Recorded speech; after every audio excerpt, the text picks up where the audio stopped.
Ambati Rambabu jail నుంచి విడుదలయ్యారు. రాజమండ్రి నుంచి భారీ కాన్వాయిత్ ఓ రకంగా దగ్గరగా 700-800 వాహనాలు తనకి తోడొచ్చినాయి.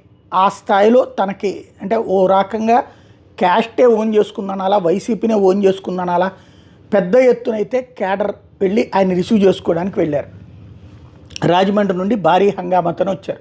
గుంటూరులో ఎక్కడైతే మన టోల్ గేట్ దగ్గర నుంచి అయితే విపరీతమైనటువంటి హడావిడి కనిపించింది. అంబటి రాంబాబుకి విపరీతమైనటువంటి స్పందన కనిపించింది. అటు సామాజిక వర్గాల పరంగా ముస్లింలు సపరేట్గా రిసీవ్ చేసుకోవడం, క్రిస్టియన్ సపరేట్గా రిసీవ్ చేసుకోవడం, ఇట్లాంటి కాన్సెప్ట్ కూడా నడిచింది. ఒక్కసారిగా అంబటి రాంబాబుకి జనం ఆ స్థాయిలో వస్తుండేటప్పటికీ పోలీసులు అడ్డుకున్నారు. మీకు పర్మిషన్ లేదు, ఇట్లాంటి దానికి ఖచ్చితంగా మీరు వదిలేసేసి మామూలుగా కారులో వెళ్ళిపోవాలా అని చెప్పారు. దానికి అంబటి వాహనం దిగి, అంబటి వాహనాన్ని ఒక్కదాన్ని పంపిస్తానంటే వాహనం దిగి నడుచుకోవడం వెళ్ళడం బిగించేశారు. దాంతో ఆయన వెనకాల జనం కంటిన్యూ అయ్యేటప్పటికి రోడ్లన్నీ ఎక్కిరిసిపోయింది.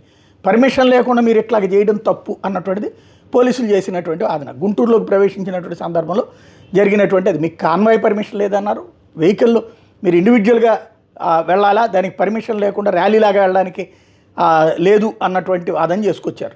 నా దోవ నేను వెళ్తున్నాను, వాళ్ళు నా వెనకాల వస్తున్నారు, దాంట్లో ఎట్టా అన్నది అంబటి రాంబాబు చేసే వాదన.